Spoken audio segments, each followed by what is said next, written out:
Step into the story, hear a brand new view. Life keeps changing, but the way we move does too. From the tech we're wearing to the roads we roam, finding our direction, calling this world home. Blind abilities, the musical. Every voice rises, standing tall. Different ways of seeing, strong and real and true. It's not what's missing, It's what we do. from braille in our fingers to the cane in our hand. We're learning, living, Making our stand. Blind abilities, the musical. come take the ride, come hear it all. Welcome back to Blind Abilities, the musical. Today we're stepping back into something many of us remember clearly, that first moment when access showed up, Not when everything became easy, but when possibility finally entered the room. That moment when frustration pauses and curiosity takes its place. When you realize maybe the world didn't shut you out, you just hadn't found your way in yet. And it's not instant independence. It's a first foothold. A way to stop guessing and start moving. And then suddenly, a voice speaks from the screen. Text becomes information. Information becomes independence. It's the shift from I can't do this to okay, show me how. Not perfect, not overnight, but you're not locked out anymore. This first song lives right in that moment. When technology stopped being intimidating. And started becoming access. For many of us, it started quietly. A keyboard, A screen, and then A voice. The first time it reads what you can't see, that's when the door opens. this is song 1, When the Screen Spoke to Me. Adjustment to blindness. I said, oh boy, what's this? Then the screen spoke back to me. Said the words I couldn't see. Keys were quiet, room was still. Then a voice broke through the chill. Took some time to find my way, but I stayed, I chose to stay. That's accessibility. When the screen spoke back to me, didn't know a voice was there. Jaws in VoiceOver. Jaws in VoiceOver. Gotta love that.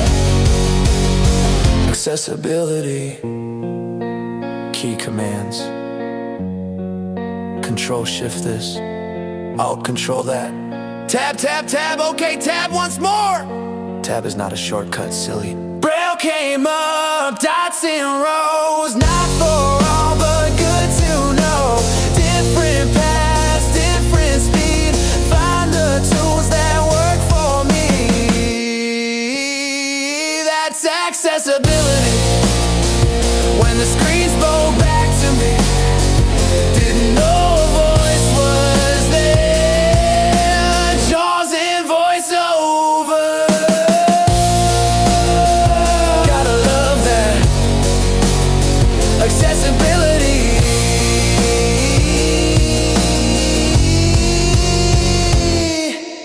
Man, I still remember that feeling the first time the computer talked back to me. It felt like the world widened a little. At first, it's wonder. Then comes the part nobody warns you about, the learning curve. The shortcuts, the keystrokes, the why isn't this working today? But somewhere in there, you stop being amazed that it works. And you start trusting yourself to work with it. That's when it changes. From discovery to owning your way of doing things. You're not just using access tools, you're living your life. Same expectations, same responsibilities. Just a different approach. This next song is about that shift. Finding your rhythm. Finding your way of getting it done. This is song 2, My Way. Phone in hand, voice in ear. My work is very clear. Swipe and speed, tap to know it's real. Not a pony show. Deadline still calling loud. Same expectations in the crowd. Different tools inside my hand, but I'm right here where I stand. This is my way. This is how I move. Not a workaround, just a different groove. This is my way. This is how I move. Not a workaround, just a different groove. Braille display on my desk, speeches talking way too fast. How can you understand that?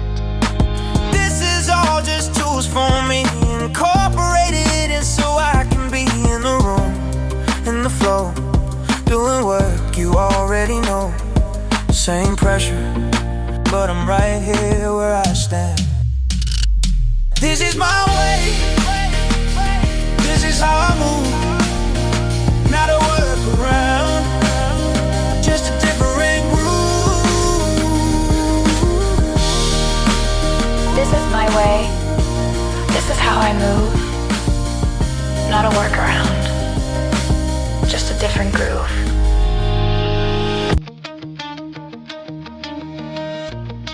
Looks a bit different to you, but it's all the same in this here word game. That's the moment you stop wondering if you belong in the room. Because you already know you do. And you're not asking for special. You're using what works so you can deliver. Until the tech changes again. And it always does. Tools come and go. Apps fade out. Companies fold. Updates break yesterday's miracles. Sometimes the feature you counted on just disappears. There's a lot of noise in tech right now.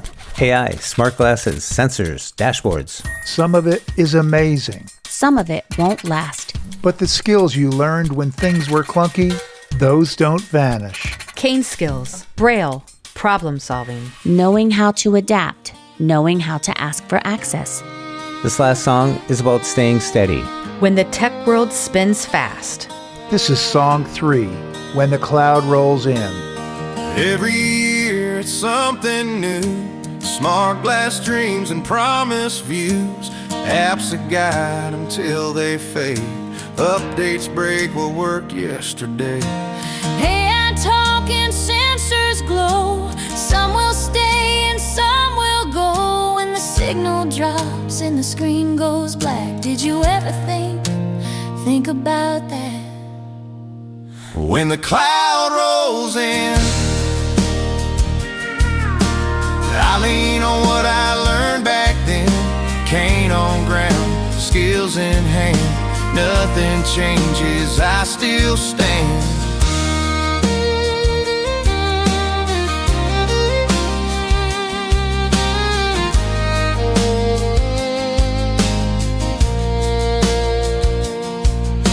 Wheels that steer, dogs that guide. Some tools help, some pass by. Core skills never go out of style. They work in storms, they work in miles. Tech should work, not work me dry. Not another thing to justify. Use the tool, don't serve the tool. You're the one who makes it useful. When the cloud rolls in, I trust the ground I'm walking on. Old school strong, future bound. I don't get lost when the noise gets loud. Where's that live AD? Where's my autonomous car? Siri, where's your A? Where's your AI? Whoa. Technology is powerful. But skills are permanent. Tech can open doors. Skills teach you how to walk through them. And how to find another door when the first one disappears. The goal isn't chasing every new gadget. It's building confidence that outlasts the gadget. Use the tools. Don't chase the tools. Let tech support your life, not replace your foundation. Same mission, new tools over time. But the foundation you build early. That carries you through every upgrade. Thanks for taking this journey with us. This has been Blind Abilities, the musical. Stick around for the discussion after the musical. We're going to unpack how these tools show up in real life. And remember, the best technology is the kind you get to use. Not the kind you're trying to make work. Welcome to Blind Abilities. I'm Jeff Thompson. And today in the studio, all the way from Florida, we got Pete Lane. Pete, how are you doing? Great, Jeffrey. Good to be with you again. Yes, it is. And it's great to be with you too. And all the way from Colorado, we have Christina Covington. Christina, how you doing? I'm great. How about you? It is so wonderful to be here. Thank you. Glad to have you. Glad to have you. And from Minnesota, we have Lori Thompson. How you doing? I'm good, thank you. Are you also from Friendly Fridley, Minnesota? I am from Friendly Fridley, Minnesota. What? Wait a minute. Isn't Jeff also from Friendly Fridley, Minnesota? He is the friendliest Fridlier. Do you guys live near each other? We do live near each other. Maybe on the same block? Yes, the exact same block. You unplug one modem, we're both gone. Yeah, exactly. If I don't pay the Wi-Fi bill, we're done. Yeah, we got to have our Wi-Fi. Yeah, buddy. Yeah, thanks for keeping Blind Abilities alive. Does everyone remember their first time they used VoiceOver or JAWS? Yeah. Sure, you may have used Zoom or magnification, but at some point you heard the voice come out of the machine. It's like, whoa. I do. I remember I used ZoomText for a long, long time, many, many years. Eventually, I used ZoomText Extra, which actually did have speech, but I stuck with that too long. And finally, one of the technology specialists with the organization, with the IRS that I worked for, said, Pete, you need to migrate to JAWS. And I did, and I was so scared to do it. But within a week, I learned, the basic commands, just enough to navigate and take care of probably 90% of what I'd been able to do with ZoomText before that. And it was remarkable. It was like the sun came up. It was a complete difference, and I was able to do things that I could never do before. It was light at the end of the tunnel. Probably in a timely manner, too, instead of trying to find that arrow and mouse and click and click. Yep. It's just so nice to be able to do things in the same time frame as your peers, or faster. Yeah, exactly. Exactly. It is such a time saver. I remember for me, it was similar to, my first time was with ZoomText Extra. I started with ZoomText, but then when I got the ZoomText Extra, I was just so blown away that I didn't have to stick my nose right up on the screen to read a few letters at a time, or even just to highlight text in an article and have that article read to me, or a document. That was just such a lifesaver at that time. And then, of course, when I fully switched over to screen reader, that was just an amazing experience. I just felt like so much was opened up to me. I felt so empowered, and I felt included, like, hey, I can do this like everyone else. And it was just amazing. I went to training and I sat down at this desk and it just play with this for a little bit. And I hit the key and all of a sudden it said J. E, and I'm spelling my name, and the screen was all black, I guess, I don't know. And I'm like, I was just so amazed. It was on a deck talk, that's where the voice synthesizer was sitting on top. It was just interesting back then because they were just boxes. There was no pretty designs. Right. It was just a box, and the other box sat there. It was talking to me, and I was like, wow. And then I figured out how to say all, so then I could read the paragraph he wrote. It was like, wow. And then I hit spell check, and there went 30 minutes. Right. Learning how to spell. Like you said, the world opened up to me. I believe I remember, I think I had one of those. It was a deck talk. Yeah. Maybe a deck talk 2. Yep. And it was this plastic box, and it was just a little speaker. And at the time, Window Eyes is what came out of that. Yeah. And Windows Eyes. I was just like, wow, this is, That's a name from the past, isn't it? Yes, Window it Eyes. is. Yes. Yeah. Definitely. I used to use something called Perfect Paul or something. Yeah, that was the name of the voice, one of the deck talk voices. Then game was on. You said a week. Yeah. Christina, you said in a matter of time, you're just moving along. It's like, okay, here I go, and once you're into that, it's like, I got it. You just wanted to learn more. And back then I had listservs, they called them. Mm-hmm. You didn't have an email list. You had a listserv. You could go join up and there's other people talking and you could ask questions, find out stuff. For me, I knew of JAWS, but didn't know what JAWS was until I probably met Jeff, and he was using JAWS, and he was using a PackMate. No, what was that? A Humanware, a Braille note type thing. And it was talking. So I'm like, wow. But when I went through adjustment to blindness training, I am not technical. Still to this day, I know what to do for work. Okay. But I'm not going to go venture out and do something crazy. And I do feel like for me, the training was I didn't give it 100%. I'll be honest. I didn't give my tech training 100%, but when you're thrown into a job, you learn real fast how to navigate with JAWS. And like I said earlier, just having the ability to do my responsibilities for work and do it in a timely manner and not have to take forever to do something. Yeah. I mean, I'm probably faster than a sighted person when it comes now to using JAWS for a different responsibility on my computer for work. Because I don't know, my hearing probably is the speed of light. I don't know. You know what I mean? You train your ears, and I don't have JAWS speaking 2,000 miles an hour. It's probably 65, 70% maybe. Your hands work as fast as your ears do. As soon as you hear it, boom. Sometimes my hands work so fast that my computer is like, hey, wait a minute, I got to catch up. I think I've hosed up a computer or two because I was working faster than the computer with JAWS. Yeah, you get going so fast, and I think you overload it every once in a while. Yeah. Can we go back to the sound at the speed of light? Just thinking of physics here for a second. Just kidding. Okay. Yeah. That was The speed of light is 186,000 miles per second. And we're talking about sound, about 758 miles per hour. That's in normal air and room temperature, though. Yeah. Okay, I think you guys it's lost me. 1,070 feet per second, I think. Well, it's like watching a church bell ring from a mile away. You can see it swing, but the sound gets there later, you know? It's like runners on a track. They watch the smoke come out of the gun, so they get off on time before they hear the shot of the gun. Yeah.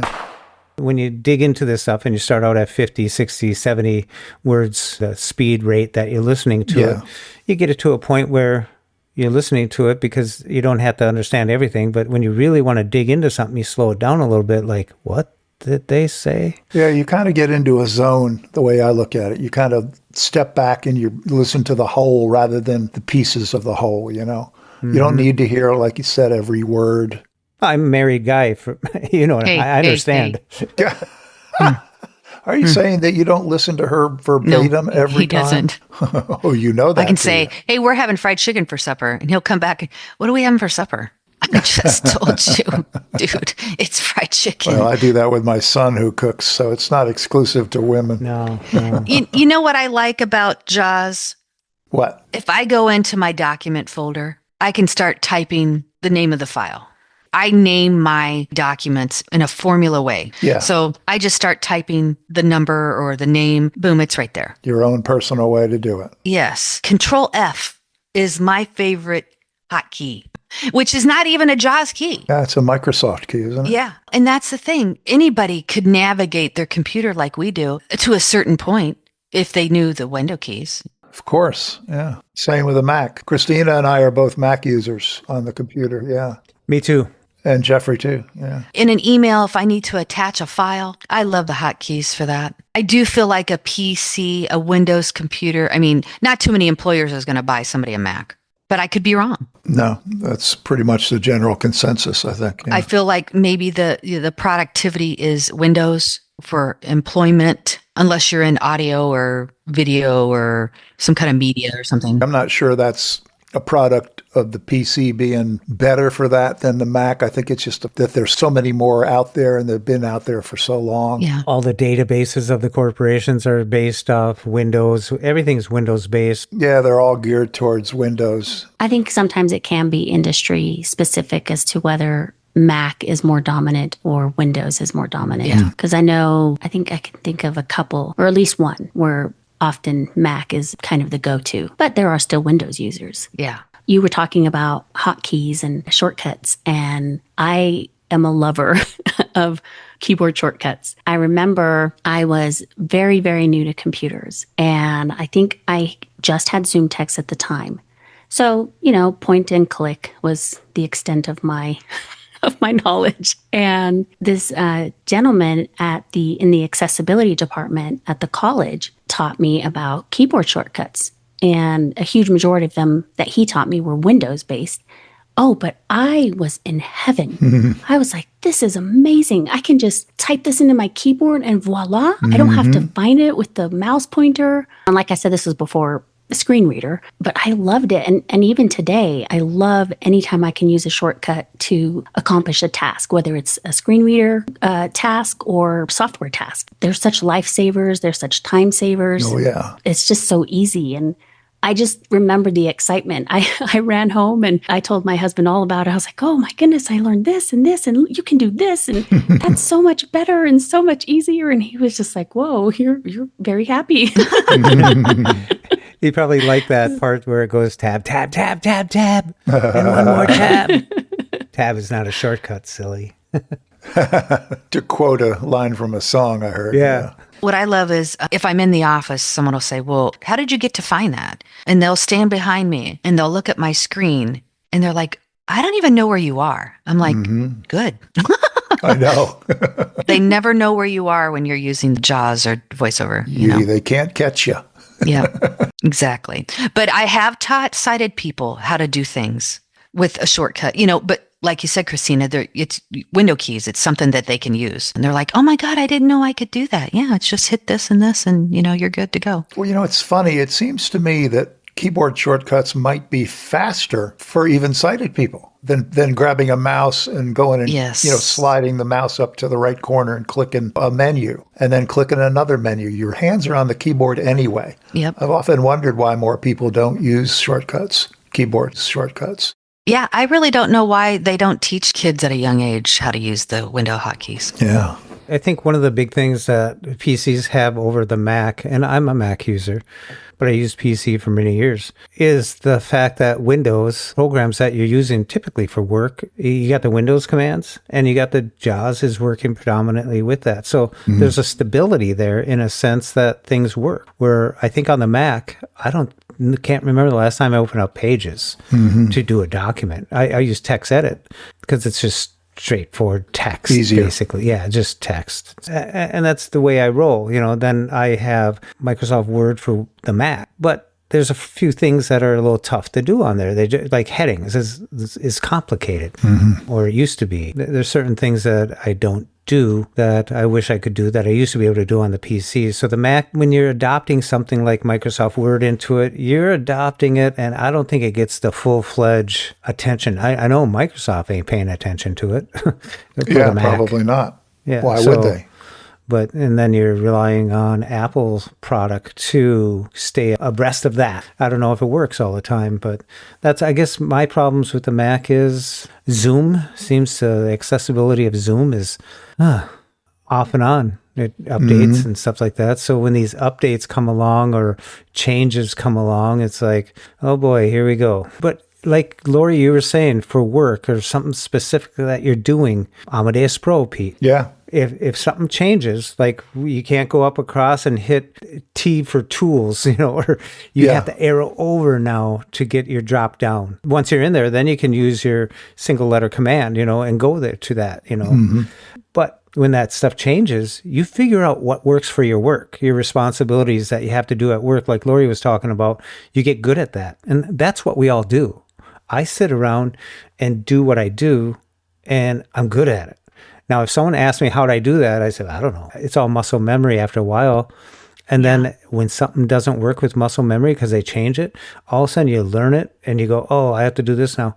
But a week later, it's all muscle memory again, and you're just cruising again. But you have that tenacity to dig in and figure out what's wrong, what's going on, how come is this doing it? And then you keep moving and you just keep doing it. Outlook has made a lot of changes this last year with Teams and email. I try to keep up on the Freedom Scientific podcasts. I will tell you that I still use Alt F, once in a while, or something that we learned back in the day, because it kind of still does work. But there probably is an easier way to do it now. But it does take a while to allow those changes to sink into the brain. Because, when you're working 8 hours a day and you're on the computer 8 hours a day, I don't want to learn anything new. I just want to do my job. You're too busy doing it, yeah. Like, stop the world, I want to get off. Exactly. Yeah. So you do have to. So, at night when I lay down, I'll pop in the Freedom Scientific podcasts and scroll through and see what's new. And, sheesh, that could make my life so much easier, So. And then you go use it the next day. Yeah, and I'm like, oh my gosh, it does work. You work it in one thing at a time. Exactly. Yeah. Yep. Yeah. But that's it. If you rely on the specifics of what something is doing, then you're going to be left in the dust. You need to Yes. learn the basic rules of operating your PC or your Mac, which you do. You can't help but do it. You do it every day. Mhm. And then if the software changes or they add a keystroke or a different way to do it, then at least you've got the fundamentals. You're not left in the dust. The iPhone has really just absolutely changed my life. I couldn't tell you. I know my phone number and I know Jeff's phone number. I used to know a lot of people's phone numbers because, you had your Rolodex in your head. And you memorized them. We were good at memorizing things. I couldn't tell you whose number's who anymore. 8675309. It's in my phone. Yeah, Yeah, 8675309 is, yeah. that's right. I got it. Yeah, they'll say, what's your daughter's phone number? No, hold on, let me get my phone. You can do anything on your phone. Just about. There's certain things that are a lot easier on your phone, technically. I'd rather get on my phone than go to websites on my computer. Me too, as a matter of fact. If I'm on Amazon, the Amazon app on my phone is pretty good. I do not like the Amazon website. Tab. I don't like having to log into any websites. I just pick up the app and do it. Yeah. That's true. Login's a pain in the neck. Yeah. I often do find that apps on the iPhone they're just a little more straightforward, often a little more stripped down. Yeah. I don't know. It just seems logical to me. No often. clutter. Yeah. A lot of times apps are just laid out very logically. I guess somehow work with the way my brain works.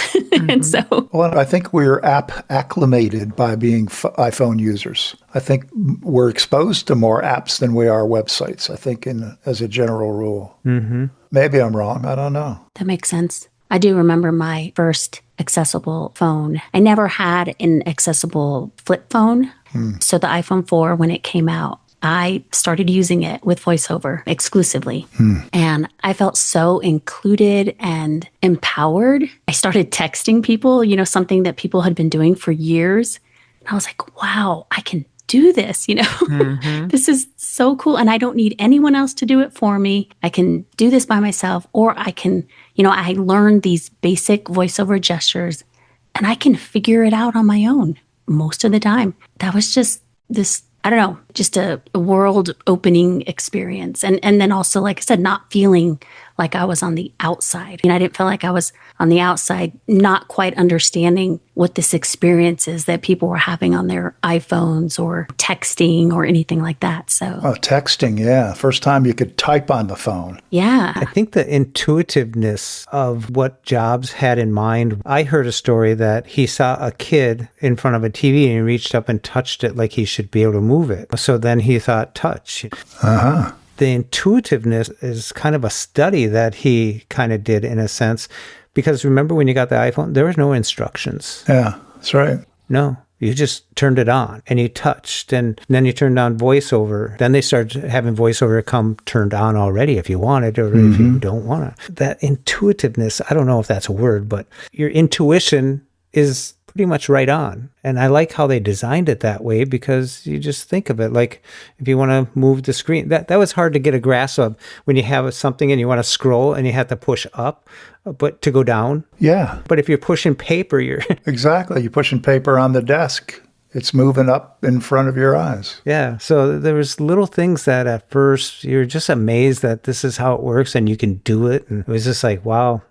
I turned on my my uncle's phone. He got a new one and he didn't know something about it. And I was showing it to him. So I turned on VoiceOver stuff, and then he got a phone call. And then I was leaving and I thought, I can't leave him with the boy that we're on. He'll be very upset when he gets off that phone call and can't hang up and can't do anything. So I had to wait around for a little bit and I turned it off for him. Yeah. Yeah, I'll go visit my mom and she's not very technical. And I'll turn on VoiceOver and I can help her do whatever she needs to do. I've never been a go-to for anybody for help, okay? Especially when it comes to technology, but, just whatever little minor things she needs. And having that inclusiveness that they have built into this phone, and knowing that, I don't know what the percentage is of people that use iPhone, but knowing that I can just, hey, go here, turn this on. And now I know I've got it set to where all I have to do is the triple click. And when I go visit, it's on and give me it. I'll take care of it for you. And the other day I was actually doing something with my phone and I didn't realize that my screen curtain was on. And I went and I showed my phone to my friend and I said, look at that. And she goes, it's black. I'm like, oh, I've been using my phone this whole time incognito. I think that's kind of cool. That is we're cool. like CIA agents. That's right. Lori, you were talking about, how you can just pick up any iPhone and put VoiceOver on and help someone. And I love being able to do that because, again, I'm not required to install something special or, I can just pick it up and help them. Same with the Mac or maybe even an Apple Watch or an iPad. Mm-hmm. Pretty much most of Apple's products. Yeah. Nobody is doing this for me because I can do it independently. And that's what is just, I love it. It's been a long time that we were not able to say that. Yes. Yeah. Yep. I love the time that we're living in right now. Do you think someone on the Mayflower was sitting up looking at the stars one night and said, I love the time we're living in? Yeah. I bet everybody along the way has said that for some reason. Yep, probably. Before, Jeff, you were talking about, having to adapt to changes in technology. And I do think it's important to have your basic skills, right? And then also a curiosity, to keep pressing forward to learn the new way or find an alternative if need be. Mm-hmm. You were talking about how sometimes you have to learn the new way and, within a week you've got it down. And I will find that I already forgot how to do the old way. Oh, yeah. Mm-hmm. I remember when I got the first iPhone without the home button. And, I don't know, maybe 3 days later, I had to pick up my old iPhone to clear it off and delete everything off of it and send it back to the mobile carrier. And I was just stumbling. I was like, wait, it's only been 3 days. Why did I suddenly sort of forget that there's this home button here and I have to use that? And it was just so weird. It's interesting how quickly your muscle memory will kick in with a little bit of practice. So what I find is that I'm trying to simplify. For instance, I've had some storage issues on my phone in recent months. I got a 128 gig iPhone 16 Pro, and why I went with a 128 instead of, I think I could have gone 512 at the time, but I regret it. And now I'm doing a lot of screen recording and things like that. And so my storage is maxing out very quickly. I had to hand my phone to my son, Patrick. You know him, Jeff. He's pretty Apple literate. So first thing he said, why in the world do you have all of these apps on here? I have 10 pages of apps. And I looked at it and like probably 8 of those pages, maybe 7 of those pages are in the cloud. I haven't touched them in a long, long time. So he says, why do you keep these on here? First of all, those apps are taking up storage. And second of all, I just don't use them. So I've gone through and I think I've deleted over 200 apps in the last probably 3 months. Maintenance is definitely one of those things we have to take time out for our tech, clean up our hard drives, clean up our storage on our phone, apps we don't use, all that stuff. And it's often the last thing I feel like doing. But sometimes we do. We have to set that time aside. Well, I discovered last night I have 72 tabs open in my Safari on my iPhone. 72. Yes. I might need to go close some of those. That's a record. So, and turning off your phone once in a while. I'm really bad about not turning my phone off, but sometimes it's just like, gosh, what is wrong with this thing? And then I turn it off, turn it back on. Oh, it's working great. I really enjoyed this conversation. Yeah. Me too. I love being on the same even playing field of my peers. Yeah. The world that's going on around us. I agree. Mm-hmm. Very well put. Yeah. Exactly. That's exactly how I feel. I have a call every week with my high school graduating class that we've known each other, and we graduated from high school a long, long time ago. 1870. Pretty close. But they're all sighted. And I know I'm more technologically up to date than probably most of them, except 2 or 3 of them, I think. Yeah. So it's really nice to be in that situation, to be able to talk technology and be able to talk apps and certain skills that you've developed on your phone or on your computer intelligently with some of these folks. And they don't really say anything, but every once in a while you'll hear them pause and say, wait a minute, Pete, how do you do that? Mm-hmm. Well, Pete, you inspired me in a sense. You reminded me of myself from some of the stories you told me. And Christina, you said it, curiosity.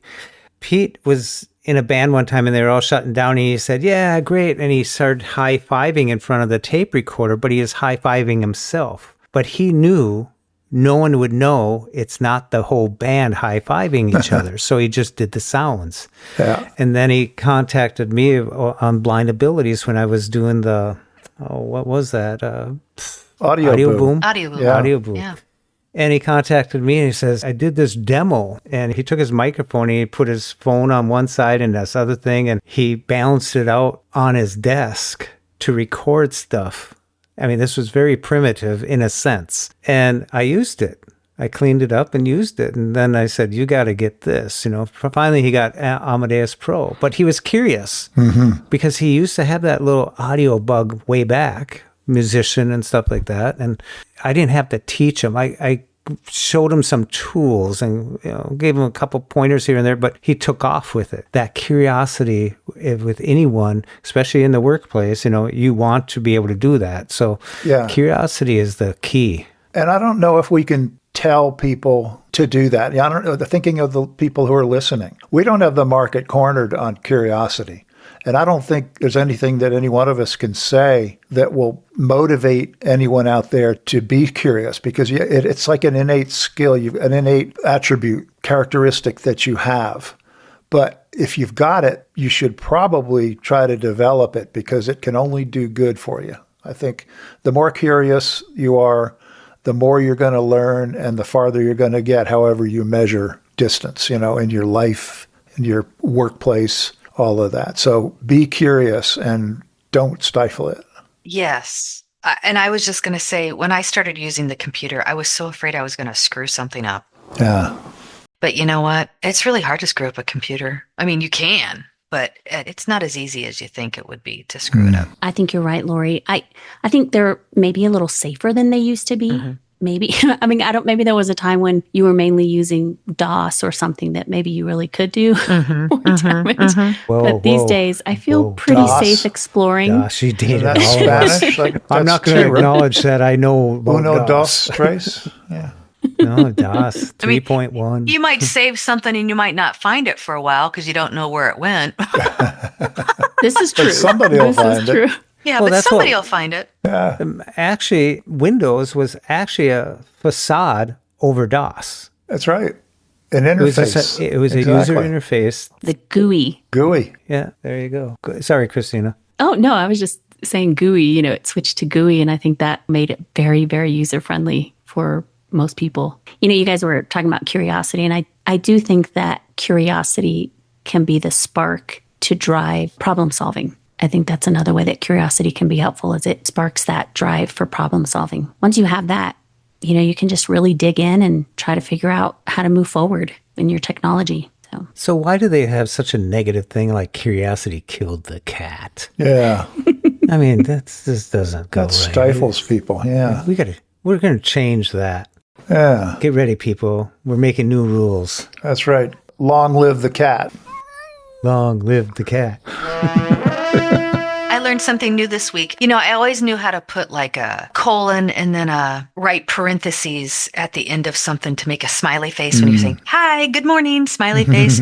Well, if you hit the Windows key and the period, it drops down a bunch of emojis that you can choose from on Outlook, and it also works in Teams. So, I get excited about things like that. Cool. Wow. I just updated my iOS to 26.4, and there's 8 new emojis. They only have 4 lines of what the new stuff is, and they took up a whole line to say that there's 8 new emojis. And I'm like, okay, what is that? I mean, is that worth an update? Yeah, really.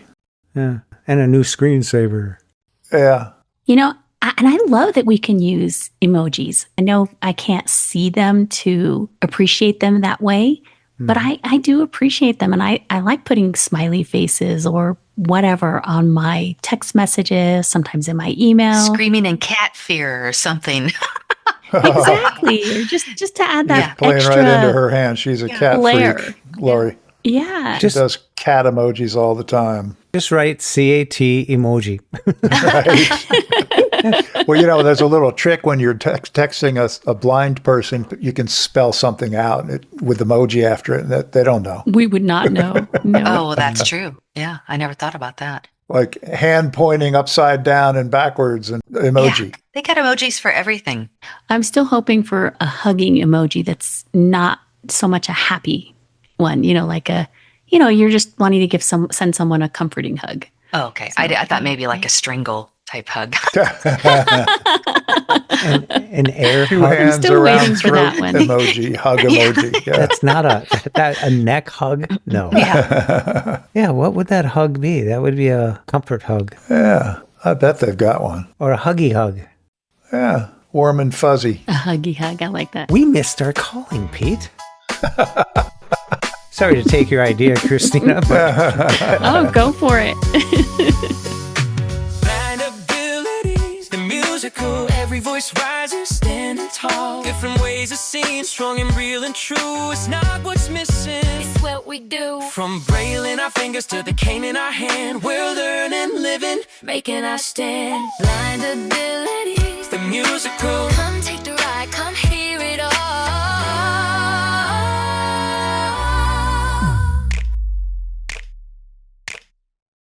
When we share What we see through each other's eyes, we can then begin to bridge the gap between the limited expectations and the reality of blind abilities. and the reality of blind of abilities. blind abilities.